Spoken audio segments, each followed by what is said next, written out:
내가 평생 기업을 일으키며 배운 단 한 가지 진실이 있다. 사람의 운명은 거창한 전략 이전에 그 사람이 매일 서 있는 공간의 질서에서 결정된다. 많은 사람들은 인생이 무너졌을 때 기적 같은 돌파구를 찾는다. 그러나 나는 정반대의 길을 보아왔다. 삶이 흔들릴 때 사람들은 먼저 자기 주변을 잃는다. 방이 흐트러지고 사물의 자리가 무너지고 사람의 마음속 부정적인 에너지가 조용히 번져간다. 그런데 그 흐트러짐은 결코 사소한 일이 아니다. 그것은 마음이 보내는 첫 번째 경고신호다. 나는 삼성의 초창기 시절 하루에도 수십 번 위기감을 느꼈다. 그러나 위기를 정면으로 마주하려면 무엇보다 먼저 나 자신의 공간, 책상, 서류, 심지어 작은 펜 하나까지 완벽히 정리해야 한다는 것을 아주 일찍 깨달았다. 공간을 정리하는 행위는 단순한 청소가 아니다. 자기 자신에게 내리는 첫 번째 지휘 명령이다.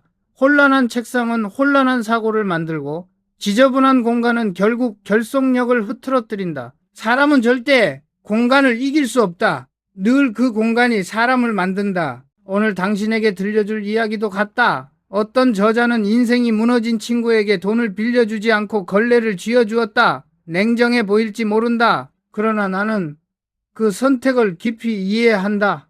돈은 일시적 구제고 청소는 구조다. 한번 구조된 사람은 다시 절망으로 돌아가지 않는다. 우리가 흔히 말하는 긍정적 사고방식, 나도 그 가치를 부정하지 않는다. 그러나 긍정만으로는 부족하다. 내가 수천 명의 임직원을 수십 개의 위기를 상대하며 깨달은 사실은 단순하다.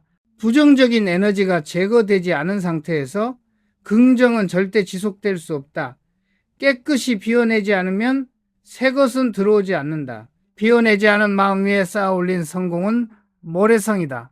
우울증의 첫 신호가 방을 치우지 않는 것이라면 회복의 첫 신호는 샤워를 하고 옷을 갈아입고 공간을 정돈하는 행동이다.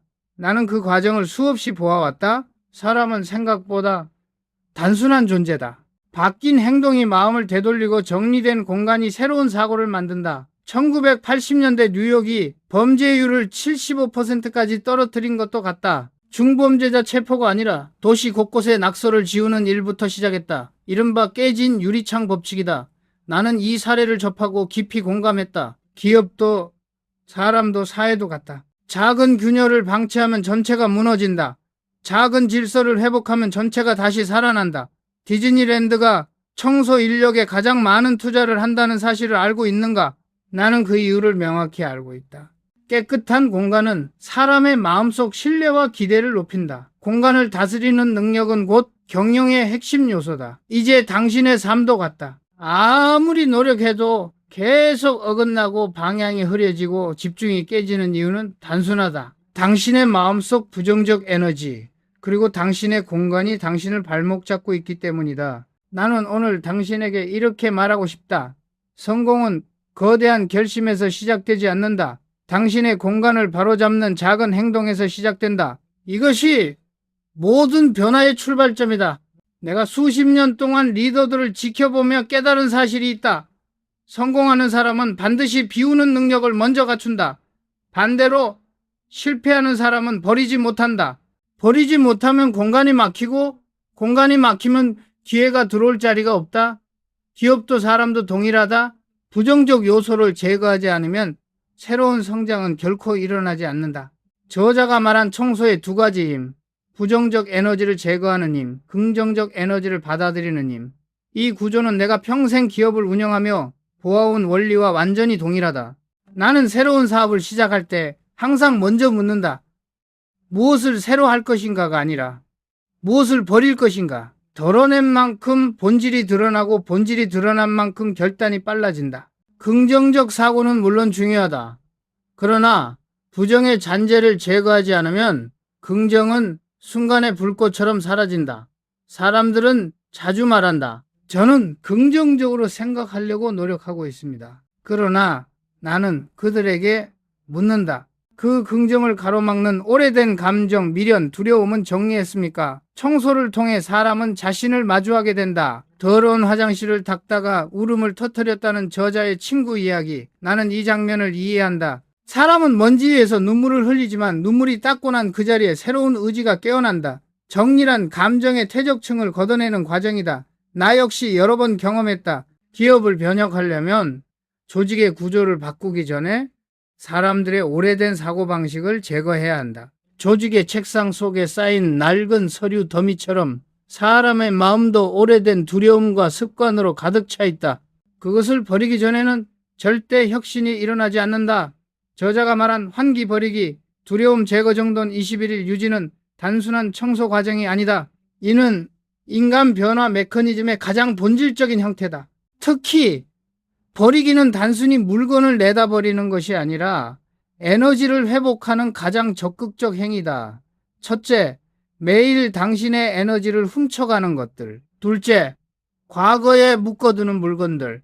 셋째, 막연한 미래 불안을 상징하는 물건들.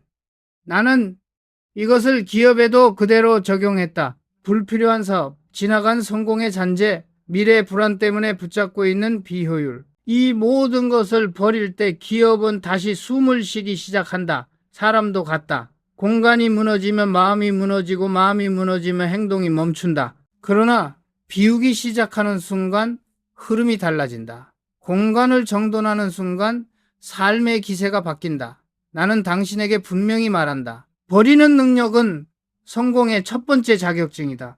채우기 위해선 반드시 먼저 비워야 한다. 모든 성장, 모든 부흥, 모든 성취는 그 순서를 따른다. 사람의 마음 상태는 반드시 공간의 오염도에 반영된다.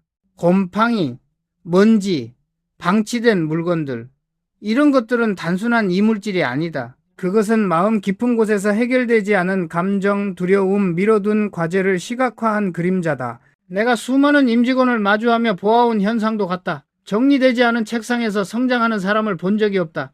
혼란은 혼란을 낳고 어지러움은 판단을 흐린다. 사람은 결국 자신이 만든 공간의 질서 아래 놓이게 된다.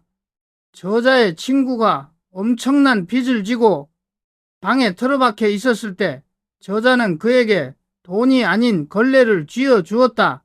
많은 사람들은 이 행동을 이해하지 못한다. 그러나 나는 정확히 안다. 사람의 내면은 공간을 닦는 순간 함께 정화된다. 물리적 오염을 제거하는 과정에서 사람은 자신이 쌓아놓았던 감정의 찌꺼기를 대면하게 된다. 저자의 친구가 화장실을 닦으며 오열했다는 장면은 너무나 상징적이다. 눈물은 약함이 아니라 변화의 문이 열릴 때 가장 먼저 흘러나오는 신호다. 사람은 감정을 인정하는 순간 행동이 회복되고 행동이 회복되면 삶의 속도가 살아난다.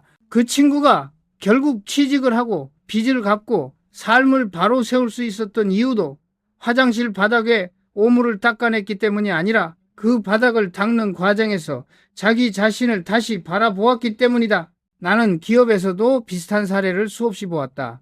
기업이 위기에 빠지면 사람들은 먼저 외부 환경을 탓한다. 경쟁, 시장, 경기 침체. 그러나 내가 본 진짜 문제는 대부분 내부에 있었다.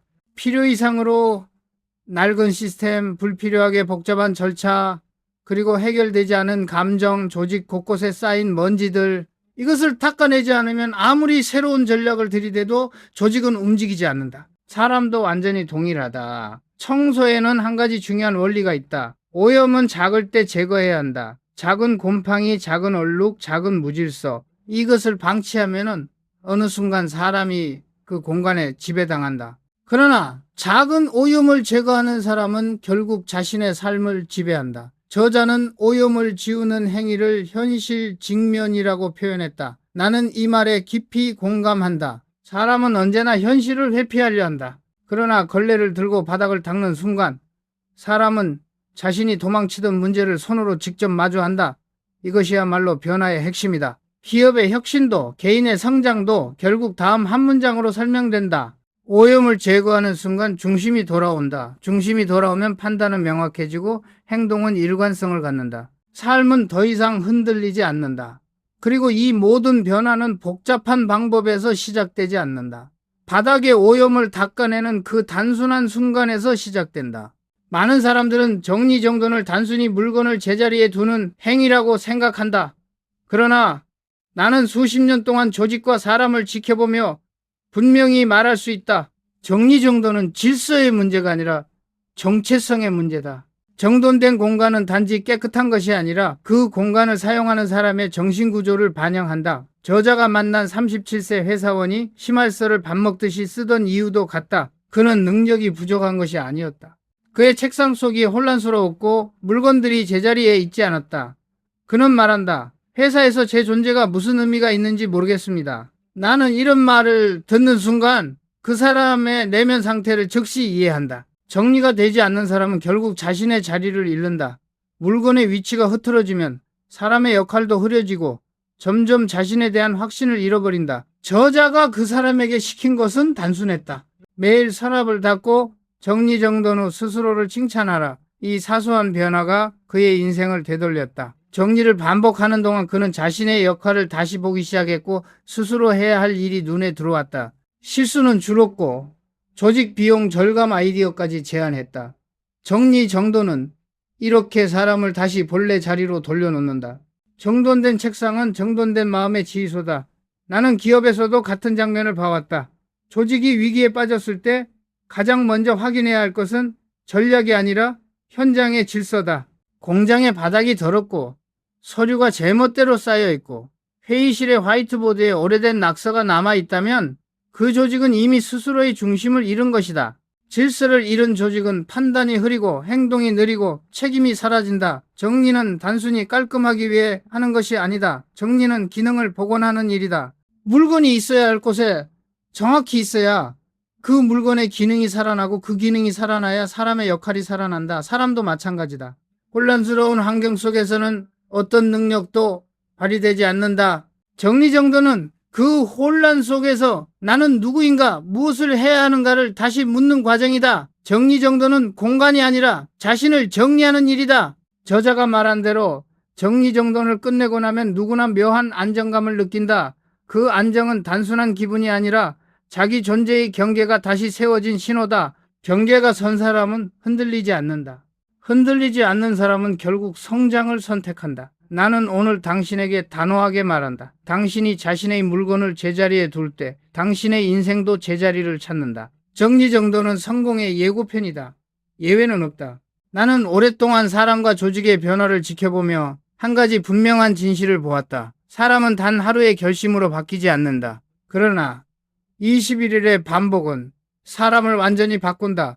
저자가 말한 청소 루틴을 21일만 하면 인생이 달라진다는 주장은 단순한 자기개발 문구가 아니다. 그것은 실제로 심리학 행동과 경영 현장에서 동일하게 확인되는 원리다. 사람의 몸과 마음이 새로운 질서를 받아들이기 위해 필요로 하는 최소 시간이 21일이라는 뜻이다. 나는 삼성의 대규모 혁신 프로젝트를 진행할 때도 같은 방식을 적용했다. 초기의 직원들은 변화에 저항했다. 익숙한 방식, 낡은 시스템, 반복된 습관들. 그러나 강한 의지와 반복을 3주간 지속시키면 조직 전체의 분위기가 바뀌기 시작한다. 회의 방식이 바뀌고 보고 기준이 달라지고 행동의 속도가 올라간다. 21일은 단순한 기간이 아니라 사람이 새로운 기본값을 형성하는 시간이다. 청소도 같다. 첫날은 버겁다. 3일째는 귀찮다. 7일째는 약간의 변화를 느낀다. 그러나 21일째가 되면 사람은 스스로도 놀랄 만큼 다른 존재가 되어 있다. 저자는 청소를 통해 비염이 사라지고 표정이 밝아지고 몸이 가벼워졌다고 말했다. 겉으로 보기엔 단순한 변화 같지만 이는 내면의 에너지 구조가 재정렬된 과정이다. 공간의 질서가 바로잡히면 마음의 질서도 뒤따라 정리된다. 마음이 정리되면 행동은 자발적으로 달라진다. 나는 수많은 사례에서 이 구조를 보아왔다. 사람은 말로 변하지 않는다. 결심으로 변하지 않는다. 반복으로 변한다. 그리고 그 반복이 새로운 나를 구성하는 데 필요한 최소치가 바로 21일이다. 저자는 청소 루틴이 21일째 되는 순간 사람의 삶이 눈에 띄게 뒤집힌다고 했다. 나는 이 말을 전적으로 지지한다. 그 시점에서 사람은 더 이상 노력하는 단계에 있지 않다.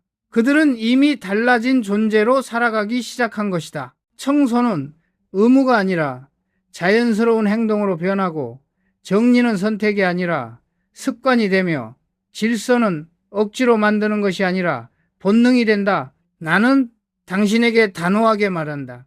21일 동안만 자신을 믿고 밀어붙여라. 그러면 22일째부터는 노력이 아니라 본능이 당신을 이끈다. 사람은 생각보다 강하지 않다. 그러나 반복은 사람을 강하게 만든다.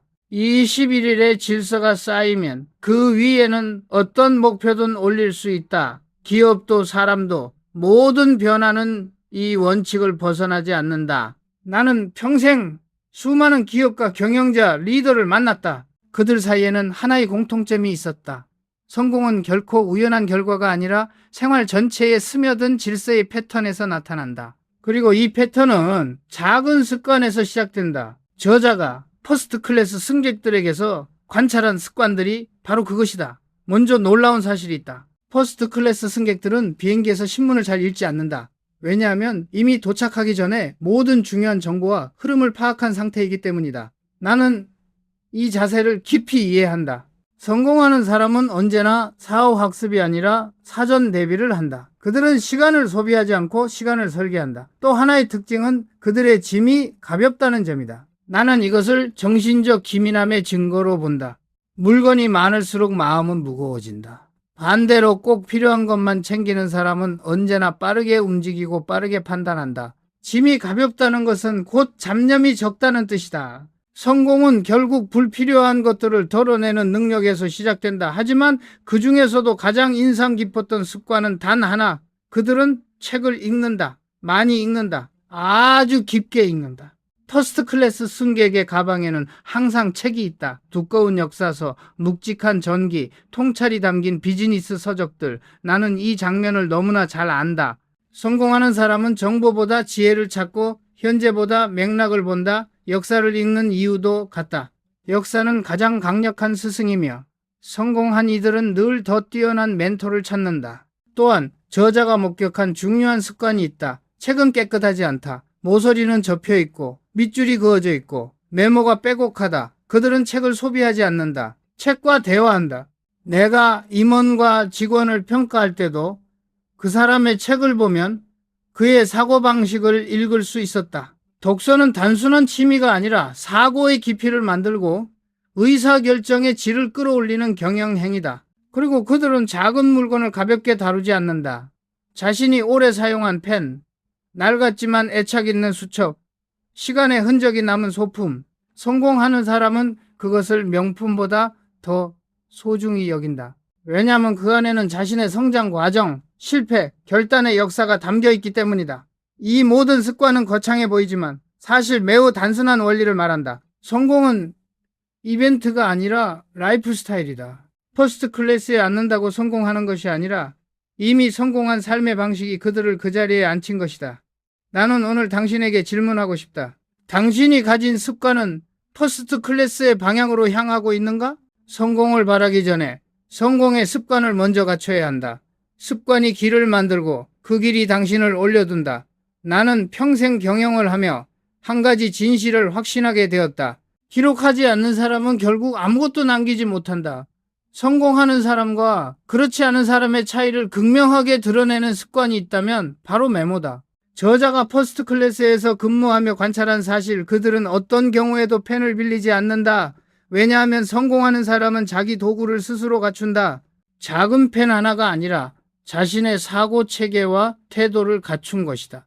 나는 이 습관의 의미를 누구보다 잘 안다. 사람은 말할 때보다 적을 때 훨씬 깊이 생각한다. 그리고 메모하는 순간 그 생각은 단순한 아이디어가 아니라 현실을 움직이는 씨앗이 된다. 퍼스트 클래스 승객들은 승무원과 대화할 때조차 메모를 한다고 했다. 그들은 가벼운 대화를 하면서도 귀중한 통찰을 놓치지 않는다. 나는 이런 사람을 보며 항상 느꼈다. 이 사람은 성공할 수밖에 없는 구조를 갖고 있구나. 왜냐하면 메모는 다음 두 가지 힘을 가진다. 1. 감정을 기록하는 힘. 사람은 정보를 잊어버려도 감동을 적어놓으면 그 감동이 다시 행동을 이끈다. 나는 수많은 중역과 직원에게 말했다. 감정이 움직였을 때 기록해라. 그 감정이 당신의 미래를 바꾼다. 이 생각을 구조화하는 힘, 메모하지 않는 아이디어는 공기처럼 흩어진다. 그러나 글자로 적히는 순간 사라지는 생각이 아니라 방향을 만든 생각이 된다. 저자가 말한 아이디어 카드도 동일한 원리다. 한 장에 하나, 여백을 아끼지 않는다. 쌓이면 사고의 흐름이 보이고 문제와 해결책이 명확히 분리된다. 이것이 바로 기획의 시작이고 전략의 탄생이다. 나는 많은 사업가와 임원에게 카드 한 박스를 건네며 말했다. 300장을 채울 수 있다면 당신은 책 한 권을 쓸 수 있는 사람이다. 왜냐하면 메모는 사고의 근육을 단련하는 가장 강력한 도구이기 때문이다. 퍼스트 클래스 승객들이 메모 덕분에 승무원의 이름을 기억했다는 사례도 흥미롭다. 이것은 단순한 기억력이 아니다. 관계의 기술, 신뢰의 기반, 리더십의 기본기다. 사람의 이름을 기억하는 사람은 사람의 마음을 움직일 줄 아는 사람이다. 나는 수없이 보았다. 사람을 존중하는 사람이 결국 더 큰 기회를 얻는다.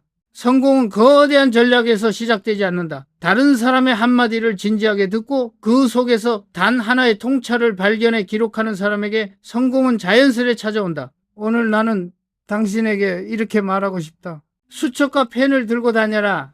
그 두 가지가 당신을 새로운 계단으로 데려다 줄 것이다. 메모는 습관이 아니라 성공의 수문장이다. 적는 사람만이 기회를 소유한다. 저자가 퍼스트 클래스에서 가장 놀랐던 장면은 이것이었다. 그들은 비행기 안에서도 하루의 전략을 세운다. 대부분 사람들에게 비행시간은 휴식이자 공백이다. 그러나 성공하는 사람들에게 비행은 또 하나의 업무 공간이며 스스로를 최적화하는 중요한 시간이다. 저자는 말했다.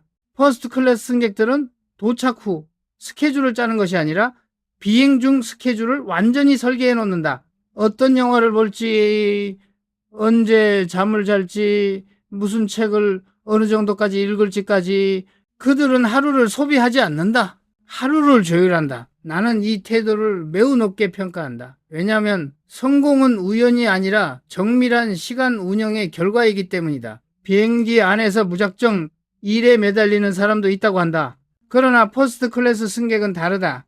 일보다 중요한 것이 있다. 바로 컨디션 관리, 즉 상태 유지 능력이다. 도착 후 최고 퍼포먼스를 내기 위해 그들은 비행 중 무조건 몸과 마음의 균형을 맞춘다. 이것이 바로 프로페셔널의 자세다. 나는 임원들과 출장할 때 이 차이를 똑똑히 보았다. 어떤 사람은 비행 내내 일하고 도착하자마자 지친 얼굴을 하고 있었고 어떤 사람은 비행 동안 차분히 정리하고 도착 후 가장 높은 집중력으로 회의에 임했다. 성공하는 사람들은 언제나 후자였다. 능력의 차이가 아니라 상태를 지키는 기술의 차이였다. 더 중요한 사실이 있다. 퍼스트 클래스 승객들은 지금 무엇을 할지보다 지금 하지 않을 것을 명확히 정한다. 이 원리는 경영에서 가장 중요한 통찰 중 하나다. 무엇을 하지 않을지 결정하는 순간 집중력은 폭발적으로 높아지고 소모되는 에너지는 줄어든다. 시간이 정리되면 사고가 정리되고 사고가 정리되면 성과가 정리된다. 나는 수없이 직원들에게 말했다. 시간을 어떻게 쓰느냐가 아니라 시간을 어떻게 다루느냐가 당신의 미래를 결정한다. 비행기 안이라는 한정된 공간에서조차 자신의 하루를 치밀하게 디자인하는 사람들, 이들은 이미 성공할 수밖에 없는 기반을 갖춘 사람들이다. 그들의 하루는 우연으로 흐르지 않는다. 그들의 성공은 당연한 귀결이다. 그리고 당신에게도 묻고 싶다. 당신은 하루를 설계하는 사람인가? 아니면 하루에 휩쓸리는 사람인가? 성공을 향해 나아가는 사람은 비행 중조차 시간을 다스린다. 그 작은 차이가 결국 인생의 방향을 바꾼다. 우리는 흔히 성공을 능력, 자본, 기회로 설명한다. 그러나 나는 평생 경영을 하며 마지막까지 남는 자산이 무엇인지 보아왔다. 그것은 평판, 즉 사람들이 당신을 어떻게 기억하는가이다. 이 평판은 돈으로 살 수 없다. 그리고 퍼스트 클래스 승객들이 보여준 공통점은 바로 평판을 스스로 만들어가는 태도였다. 저자는 그들과 대화를 나누며 놀랐다고 했다. 그들이 지나치게 격식을 차리는 것도 아니고 성공을 과시하려는 태도도 아니다. 오히려 의외로 소탈하고 따뜻하다. 심지어 자신의 단점을 농담처럼 털어놓으며 상대가 편안하도록 분위기를 만든다. 나는 이것을 성공자의 여유라고 부르지 않는다. 그보다 더 정확한 표현은 관계의 기술이다. 사람을 편안하게 만드는 사람은 어떤 자리에서도 협력자를 얻는다. 그리고 협력자를 얻는 사람이 결국 더 큰 무대를 주도한다. 퍼스트 클래스의 승객 중 한 사람이 제가 머리숱이 적어 머리가 춥습니다. 온도를 조금 올려주시겠어요? 라고 말했다는 저자의 일화를 보며 나는 즉시 이 사람이 어떤 사람인지 알 수 있었다. 그는 자신의 약점을 먼저 드러내며 상대에게 마음을 열 기회를 제공한 것이다. 이것은 단순한 유머가 아니다. 신뢰를 여는 방식이며 관계의 문법이다. 나는 직원들에게 수없이 말했다. 강한 사람은 벽을 세우는 사람이 아니라 다리를 놓는 사람이다. 불편함을 감추고 완벽함만을 보여주는 사람은 결국 고립된다. 그러나 자신의 단점을 가볍게 인정할 수 있는 사람은 관계를 넓게 만들고 신뢰를 깊게 만든다. 또 하나 중요한 사실이 있다. 이들은 작은 대화 속에서도 상대의 말에 대해 깊은 관심을 보인다. 적어도 형식적으로라도 끝까지 듣는다. 그리고 메모한다. 이 행동 하나만으로 사람은 존중받고 있다고 느낀다. 이 감정이 바로 관계를 연결하는 본질이다. 나는 수많은 경영자와 지도자에게서 같은 장면을 보았다. 다른 사람을 진지하게 대하는 사람에게는 언제나 더 큰 정보가, 더 큰 기회가, 더 큰 신뢰가 흘러들어온다. 그것이 평판이 만든 보이지 않는 네트워크다. 성공은 자본만으로는 불가능하다. 성공은 능력만으로도 완성되지 않는다. 그러나 평판이 좋으면 모든 것이 열리고 평판이 나쁘면 모든 문이 닫힌다. 나는 오늘 당신에게 이렇게 말하고 싶다. 평판은 당신의 마지막 명함이다. 사람이 당신을 떠올릴 때 느끼는 감정, 그 감정이 바로 당신의 미래를 결정한다. 그리고 평판은 거창한 행동이 아니라 작은 정성, 작은 메모, 작은 유머, 작은 배려에서 시작된다. 이 작은 습관들이 쌓여 당신을 신뢰할 수 있는 사람으로 만든다. 저자는 퍼스트 클래스 승객들을 오래 지켜보며 한 가지 공통점을 발견했다. 그들은 비싼 명품을 들고 다니는 사람들이 아니었다. 오히려 오래 사용한 펜, 낡은 수첩, 손때 묻은 지갑처럼 자신의 역사가 담긴 물건을 소중히 여겼다. 나는 이 부분에서 강한 공감을 느꼈다. 왜냐하면 자신의 물건을 대하는 태도는 결국 자신의 삶을 대하는 태도이기 때문이다. 성공하는 사람들은 물건을 소비재로 보지 않는다. 그들은 물건을 도구, 더 나아가 자신의 연장으로 본다. 한 기업가가 값비싼 브랜드가 아닌 오래된 만년필을 늘 들고 다녔다는 이야기는 성공의 본질을 보여주는 대표적 장면이다. 그 펜의 가치는 가격이 아니라 그가 그 펜으로 써낸 수많은 결단과 기록의 무게였다. 나는 임직원들에게 자주 말했다. 자신의 책상을 어떻게 쓰는지가 자신의 인생을 어떻게 쓰는지 결정한다. 정돈되지 않은 책상, 쉽게 잃어버리는 물건, 아무렇게나 다루는 도구, 이 모든 것은 결국 자기 삶에 대한 태만에서 비롯된다. 반대로 작은 도구라도 정성을 다하는 사람은 일의 결과에서도 정성을 다한다. 성공하는 사람들은 물건을 버리지 않고 모으는 것이 아니다. 그들이 소중히 여기는 것은 가격이 아니라 의미다. 물건이 오래될수록 그 안에는 자신의 성장 과정, 고난, 결단, 반성, 성취의 흔적이 남는다. 그 흔적을 잃지 않으려는 태도는 곧 자신의 초심을 잃지 않으려는 태도와 같다. 이것은 단순히 미덕이 아니라 리더십과 결정력의 기반이 된다. 과정을 소중히 여기는 사람만이 결과도 경시하지 않는다. 또 하나 중요한 점이 있다. 자신의 물건을 소중히 다루는 사람은 다른 사람의 물건도 소중히 다루고 나아가 다른 사람의 시간, 노력, 감정까지 소중히 여긴다. 이것이 신뢰를 만든다. 신뢰는 사람을 모으고 사람이 모이면 기회가 모이고 기회가 모이면 성공은 자연스럽게 따라온다. 저자는 마지막에 이렇게 말했다. 자신이 가진 물건을 귀하게 대하는 사람은 언젠가 사람도 귀하게 대할 줄 알게 된다. 나는 이 말에 깊이 동의한다. 성공은 거대한 전략에서 시작되지 않는다. 성공은 작은 물건 하나를 정성스럽게 다루는 태도에서 자란다. 이 태도가 쌓여 당신의 평판을 만들고 그 평판이 결국 당신의 미래를 결정한다. 저자는 퍼스트 클래스 승객들과의 대화에서 한 가지 놀라운 공통점을 발견했다. 그들은 대부분 상대방을 편하게 만드는 능력을 가지고 있었다. 그 능력은 억지로 꾸민 매너가 아니라 자신의 단점까지 자연스럽게 드러내며 분위기를 부드럽게 만드는 태도였다. 어떤 승객은 저자에게 이렇게 말했다. 제가 머리숱이 적어서 머리가 춥네요. 온도 조금만 올려주실 수 있을까요? 단점, 컴플렉스를 스스럼 없이 드러내면서 상대를 경계시키지 않고 오히려 웃음을 만들어내는 방식. 나는 이 장면을 보며 즉시 이해했다. 이 사람은 사람을 움직이는 능력을 가진 사람이다. 왜냐하면 관계의 본질은 우월함이 아니라 편안함이기 때문이다. 나는 오랫동안 임원과 리더들을 지켜보며 분명히 보았다.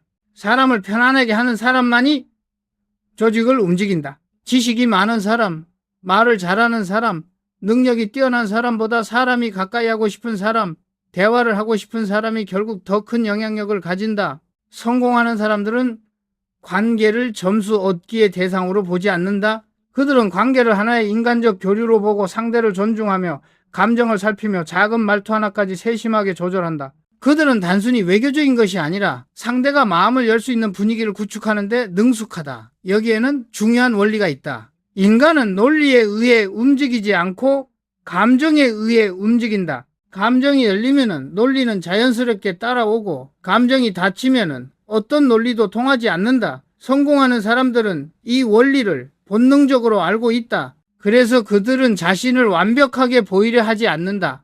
오히려 여백을 남긴다.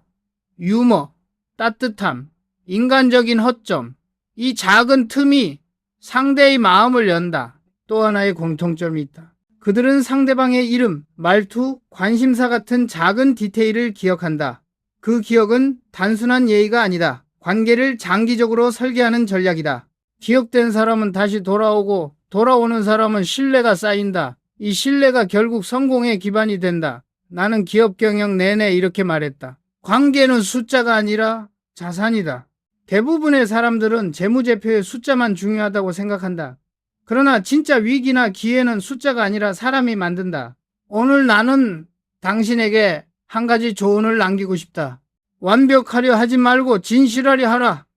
당신이 진심으로 대하는 사람들은 언젠가 당신의 성공을 함께 만들어줄 것이다. 성공은 단독 플레이가 아니라 사람들과 함께 짜는 거대한 설계도다. 우리는 흔히 성공을 특별한 기회, 뛰어난 능력, 드라마 같은 전환점에서 찾으려 한다. 그러나 나는 평생 기업을 이끌며 단 한 번도 그런 방식으로 성공한 사람을 본 적이 없다. 성공하는 사람들의 공통점은 언제나 명확했다. 그들은 남들이 사소하게 여기는 것들을 절대 가볍게 취급하지 않았다. 청소, 정리정돈, 환기, 메모, 독서, 태도, 배려, 시간 설계.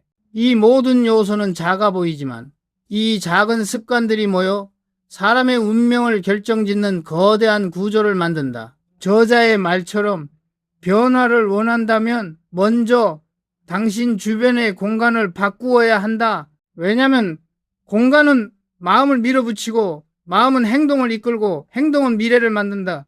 나는 기업도 마찬가지라고 항상 말해왔다. 위대한 기업은 거대한 전략보다 현장의 작은 규율을 먼저 바로잡는다. 작은 질서가 잡히면은 방향이 명확해지고 방향이 명확하면은 실행력이 폭발한다. 21일의 반복은 사람을 바꾼다. 작은 물건을 소중히 다루는 태도는 당신의 인생 전체를 존중하는 태도로 확장된다.